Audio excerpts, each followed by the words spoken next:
사복음서에 오병이어가 다 있는데 마태복음만 있는 특별한 게 하나 있어요. 그건 뭐냐면 그 와중에 베드로가 주여 나를 무리를 걷게 하소서 이러는 거예요.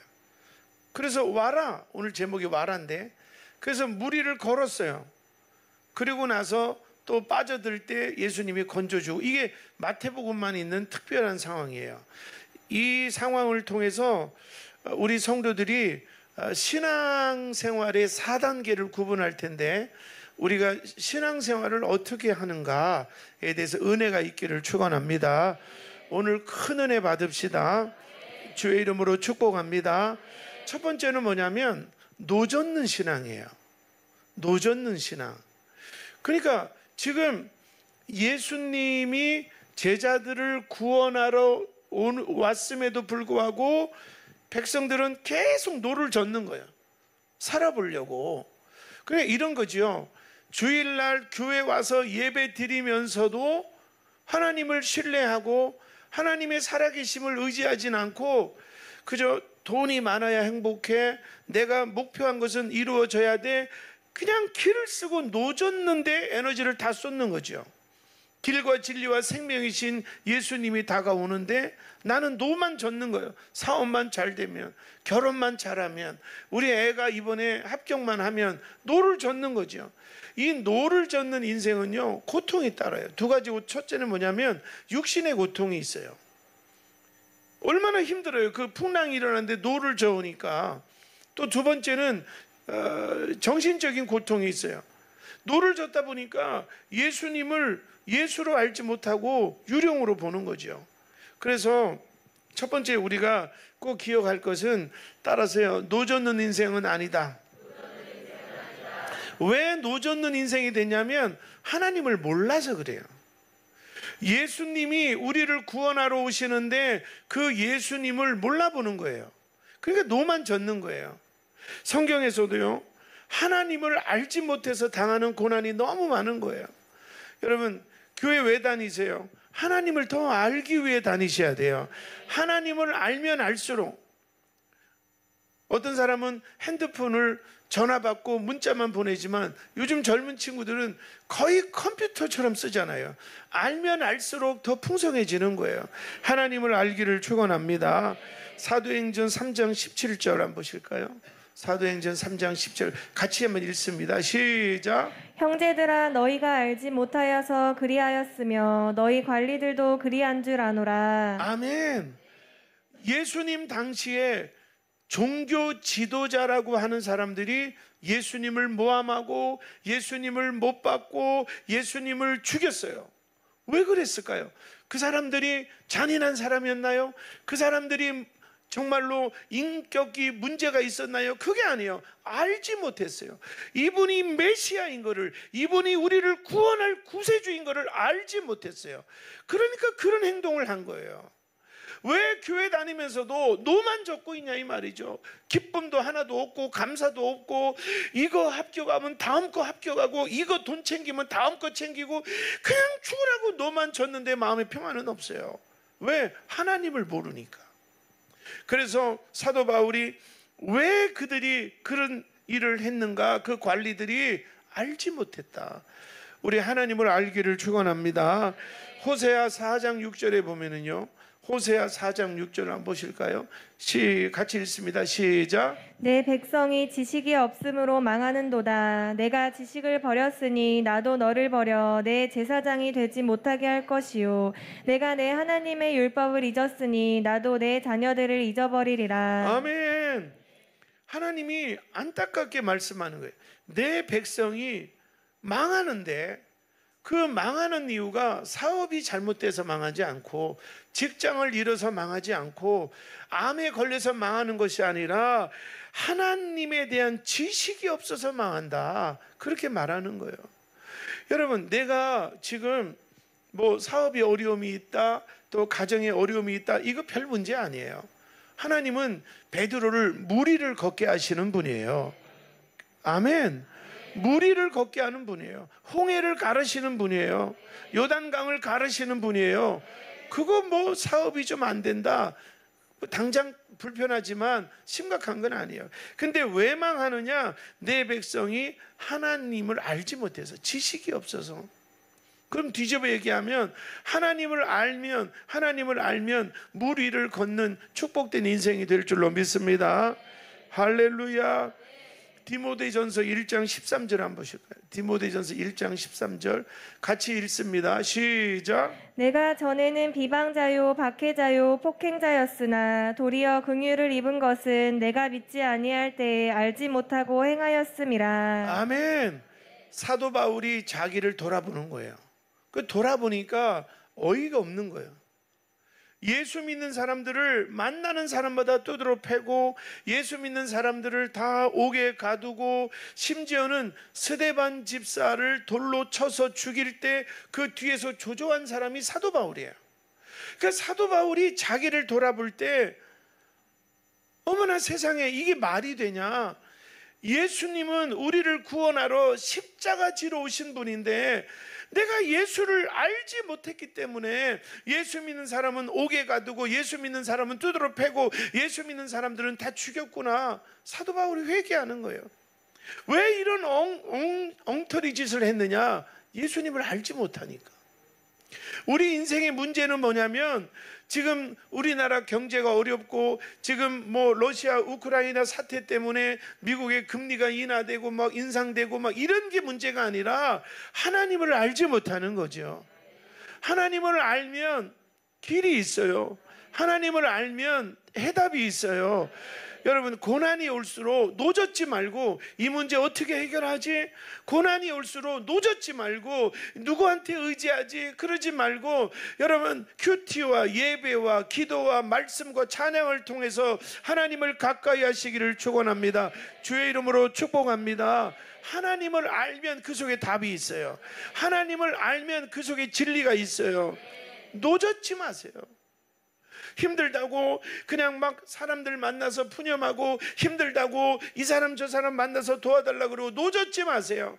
하나님을 가까이 하세요. 제가 가끔 그 얘기했던 광야 후렴에 보면 광야는 고통의 시간이 아니에요. 우리가 겉으로 볼 때는 사람도 떠나고 돈도 잃고 나 혼자만 있는 광야. 근데 그 광야는 고통의 시간이 아니라 주님만 바라보는 시간, 주의 음성을 듣는 시간, 주님 손잡는 시간, 이게 광야예요. 여러분, 힘들 때 노젓지 말고 하나님을 가까이 하세요. 하나님을. 그래서 아침에도 눈을 뜰 때 너무 마음이 무겁고 힘들다 그러면 성경을 피시고 큐티를 피시고 찬양이 안 나오면 유튜브 찬양을 딱 들으면서도 이렇게 하나님 앞에 더 가까이 하나님을 알기를 원합니다. 큐티를 통해서 하나님의 음성을 듣기를 원합니다. 이러면 해결이 되는 거예요. 우리 옆 사람 쳐다보고 노젓지 말고 하나님 찾읍시다. 할렐루야. 그러면 아침부터 마음이 무거웠는데 노젓지 말고 하나님을 가까이 하면 그냥 하늘에서 평화 평화로다 하늘 위에서 내려오네. 아멘. 두 번째로 어떤 신앙이냐? 예수님의 제자들이 예수님을 알지 못하니까 유령이라고 하고 지금 뭐 하고 있어요? 노젓는다 그랬죠. 이때 베드로는 주의 음성을 들었어요. 그래서 누구십니까? 난리를 치니까 나다. 두려워하지 마라. 그 다른 제자들의 귀에는 안 들렸거든요. 노졌는데 바빠서. 그런데 베드로의 귀에는 들린 거예요. 그러더니 주님이시라면 나로 하여금 물 위를 걷게 하옵소서. 그렇게 하는 거예요.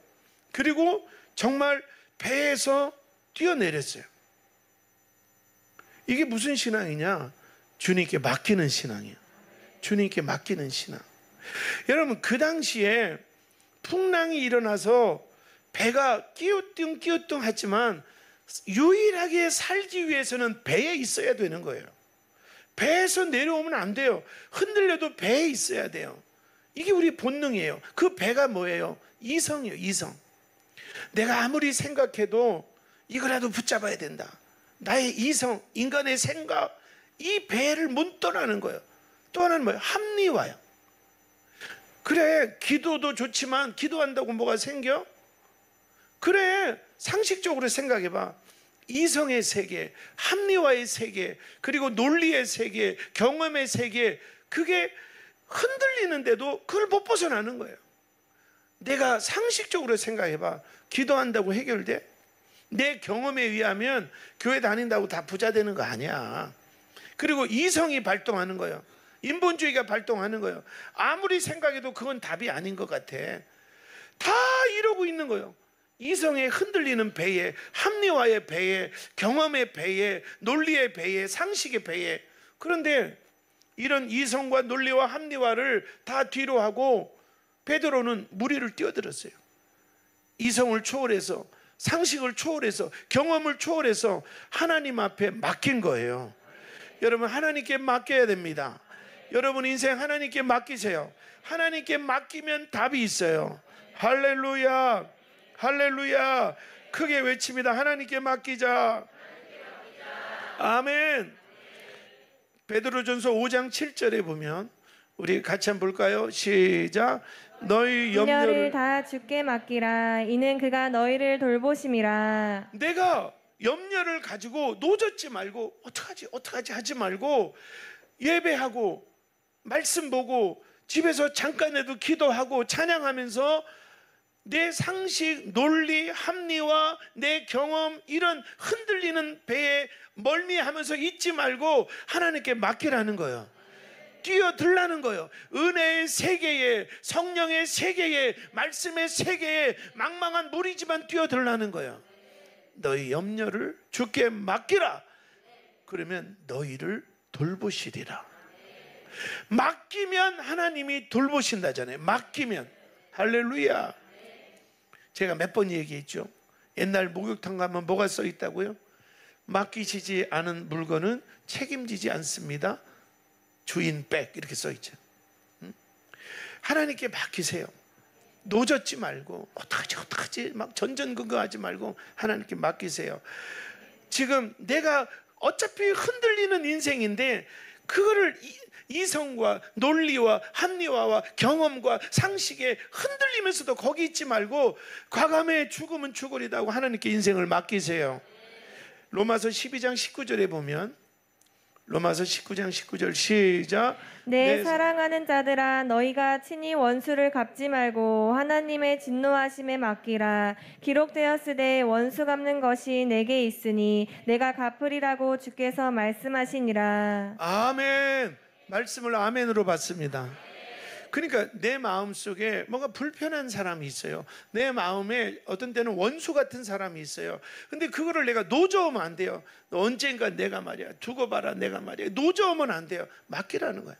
맡기면 내가 노를 저으면요 악순환이 되는 거예요. 악순환이. 왜 옛날에 무협 영화에 보면 막 10년을 기다렸다 스승의 왼수 내 칼을 받아라 이래서 죽여요. 그러면 또 10년 있다 어떤 놈이 딱 태어나서 아버지의 원수 내 칼을 받아라. 이게요 여러분은 성경만 봤지만 난 무협지를 많이 봤어요. 그러니까 그렇게 악순환이 되는 거예요. 그런데 이거를 내가 노져서 너 언젠가 한번 걸려봐라 노젓지 말고 맡기는 거예요. 하나님 맡깁니다. 미워하지 않고 원망하지 않고 증오하지 않고 하나님께 맡깁니다 했더니 하나님께서 갚아주시리라. 하나님이 갚아주면 그 사람도 잘 되지만 나는 더 잘 되는 거예요. 이거는 악순환이 아니라 선순환이에요. 노를 줬고 두고 봐라 이 인간 두고 봐라 이 인간 악순환의 인생. 그러니까 계속 그것 때문에 마음도 불편해 소화 안 돼. 그러니까 위장 빵꾸나 이게 악순환. 근데 하나님께 맡겼더니 선순환이에요. 마음에 평안이 오고 그 사람도 잘 되고 그 사람이 나중에 깨닫고 미안하다 그러고 나는 건강해지고 선순환이 될지어다. 그게 아멘. 시편 55편 22절에 보면 맡기면 어떻게 돼요? 시작. 내 짐을 여호와께 맡기라. 그가 너를 붙드시고 의인의 요동함을 영원히 허락하지 아니하시리로다. 아멘.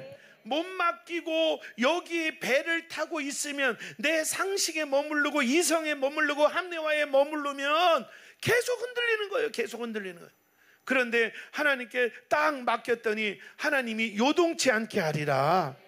내가 내 상식에 머물러서 상식적으로 당신이 나한테 이럴 수 있어, 상식적으로 야 엄마한테 이러면 되냐, 그 상식에 배에 있으면 계속 요동하는 거예요.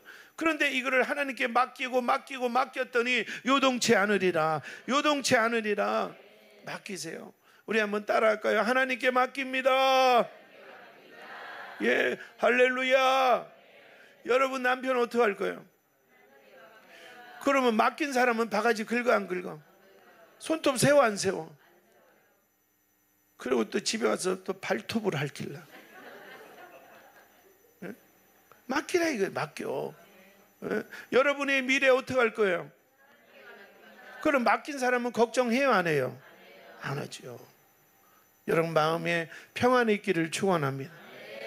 평안을 다 하나님 다 맡기고 내 마음에 평안을 너에게 주노라. 누가 주는 거야?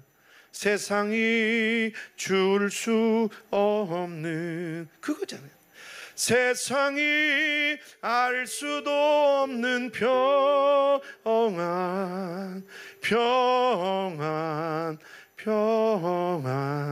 평안을 내게 주노라. 아멘. 오늘 이거 누리세요. 하나님께 맡기고. 그런데요, 마지막으로 그렇게 주님께 맡기고 무리를 걸었어요. 근데 몇 걸음 가다가 그만 베드로가 큰 파도를 보고, 주님만 바라보다가 큰 파도를 보고 갑자기 빠지는 거예요. 주님만 바라보고 가다가 다시 걱정하고 염려하면 또 빠져드는 거지요. 근데 이때 제가 한번 묵상을 해봤어요. 지금 저 벽이 배라면 몇 걸음 걸었을까요? 뭐 많이 안 걸었을 거 아니에요. 요 정도 걸어왔는데 빠졌다. 그러면 베드로의 원래 직업은 뭐였어요? 어부였잖아요. 사람이 순간 죽음의 위기가 오면 얼른 돌아서 요 정도는 헤엄칠 수 있다 없다? 아니, 평생 바다에서 잔뼈가 굵었는데 요 정도 못 가겠어요? 근데 우리가 그렇다는 거예요. 하나님께 맡겼는데, 내가 하나님께 맡기고 예배하고 기도하는데 상황이 안 좋아지면 자꾸 돌아가는 거예요. 다시 돈이나 벌자, 다시 뭐나 하자.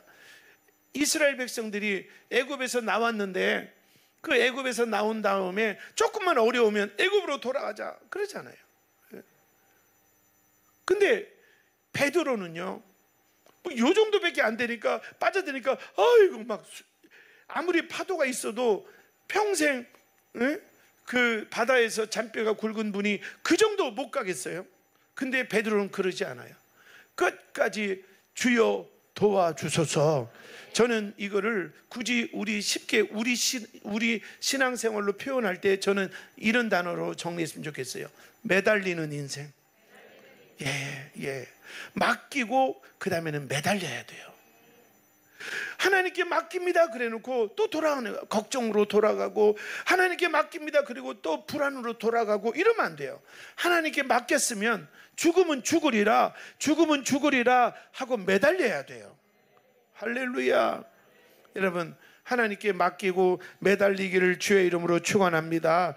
창세기 32장 26절에 보면, 우리 한번 읽어볼까요? 같이 읽습니다. 시작. 그가 이르되 날이 세려하니 나로 가게 하라. 야곱이 이르되 당신이 내게 축복하지 아니하면 가게 하지 아니하겠나이다. 아멘.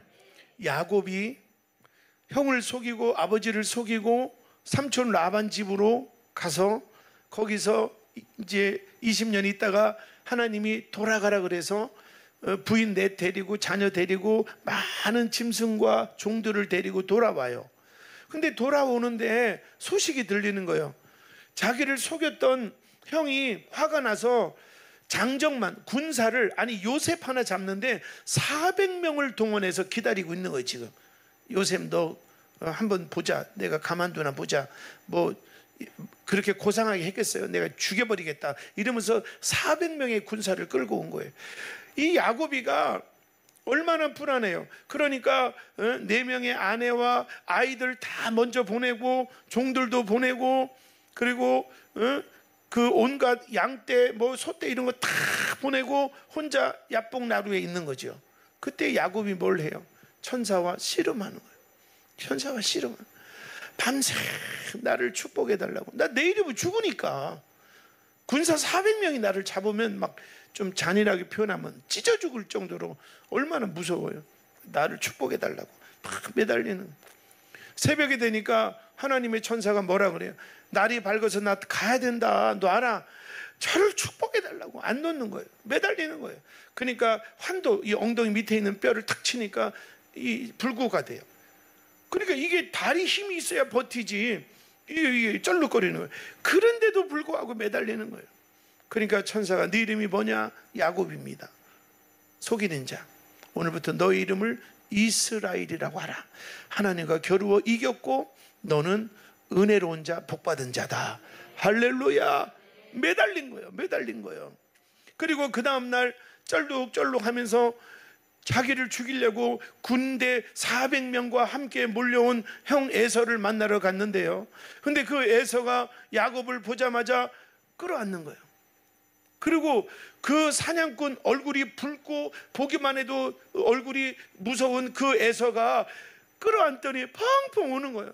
내 동생 야곱아, 내 동생 야곱아, 보고 싶었다. 이게 말이 돼요?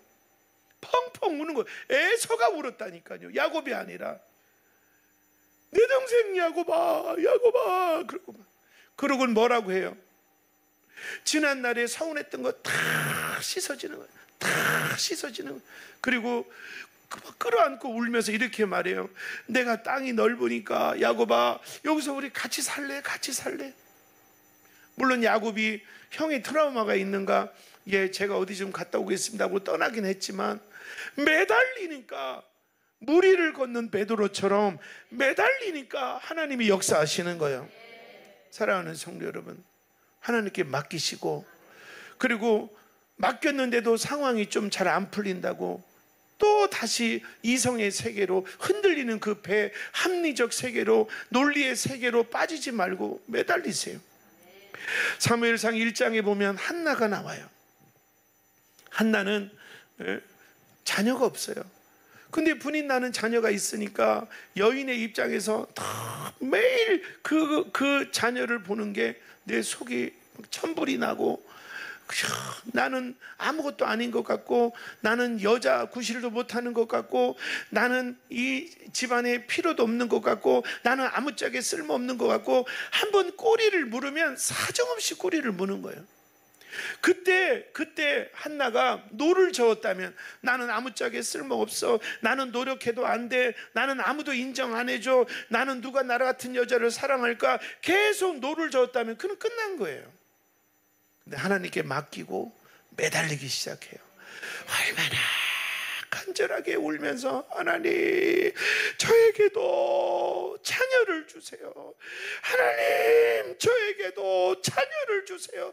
하나님 저에게도 자녀를 주세요. 얼마나 매달리나 몰라요. 얼마나 많이 매달렸으면 엘리 제사장이 와보니까 술 취한 여인처럼 막 그렇게 막, 아마 제가 생각을 해보니까 처음에는 막, 하나님 저에게 왜 자녀를 안 주세요? 저도 자녀 주세요, 자녀 주세요, 막 이렇게 하다가 나중에는 지치니까 하나님 자녀 주세요, 아마 이러지 않았는가. 근데 그 모습을 엘리 제사장이 이렇게 보니까 술 취한 여자가 넋두리 하는 것처럼 보인 거예요. 왜 성전에 와서 대낮부터 술 취했냐? 그러니까 이 한나가, 저는 술 취한 게 아니라 자녀가 없어서 눈물로 기도하고 있습니다. 눈물로 팍. 그러고 나서 하나님이 그 한나에게 태를 열어주셨는데 바로 누가 나왔어요? 그 위대한 선지자 사무엘이 나왔어요. 다윗을 기름 부었던 그 능력의 종 사무엘이 나왔어요. 할렐루야. 조금 더 울면서 매달리세요. 하나님 살아계심을 믿으면 매달리세요. 그분께 맡기고 매달리세요. 아버지 매달리세요. 우리 누가복음 큐티할 때 그때 불의한 재판장 얘기가 나오잖아요. 이 사람은 돈을 받지 않고는 어떤 것도 들어주지 않는 아주 나쁜 사람이에요. 하나님도 두려워하지 않고 사람을 절대로 눈치를 안 보는. 그런데 그 과부가 가서 매일 너의 원한을 풀어달라고 저 너무 속상하다고 막 계속 막 우니까, 내가 하나님을 두려워하지 않고 사람을 의식을 안 하는데 이 여자를 내가 가만두면 괴로워서 못 살겠다, 그 막 매달리니까 하나님이 그 여인의 소원을 들어줬잖아요. 할렐루야. 말씀의 결론을 맺습니다. 사랑하는 성도 여러분, 우리요 정말 하나님을 믿으면서도 노젓는 신앙생활 했던 거 회개하셔야 됩니다. 회개해야 돼요. 하나님은 시퍼렇게 살아계시고, 하나님은 우리를 물 위를 걸어갈 수 있도록, 그래서 홍해 바다를 갈라서 걸어가게 하시고 요단강을 갈라서 걸어가게 하시고 베드로는 아예 물 위를 걸어가게 하시고, 그 하나님을 믿습니까? 그런데 우리는 노젓는 거예요. 걱정거리 있으면 걱정하고, 미운 사람 있으면 미워하고, 원망할 사람 있으면 원망하고, 또 불안하면 막 불안하고, 노만 젓고 있는 거예요. 이제는 하나님을 알기를 축원합니다. 그분 유령이 아니라 우리를 구원하러 오신 메시아예요. 그분을 바라보시고 여러분 인생을 맡기세요. 하나님께 맡깁니다. 하나님께 맡깁니다. 맡기세요. 그리고 맡겼다면 상황이 더 안 좋아져도 끝까지 매달리세요. 하나님 아버지, 야복강에서 하나님 저를 축복해 주세요 매달렸던 야곱처럼, 그냥 성전에 와서 눈물 뚝뚝 흘리는 한나처럼 하나님 도와달라고, 그렇게 하나님께 맡기고 매달릴 때 우리는 물 위를 걸을 것입니다. 풍랑이 잠잠해질 것입니다. 우리가 원하는 가버나움에 도착할 것입니다.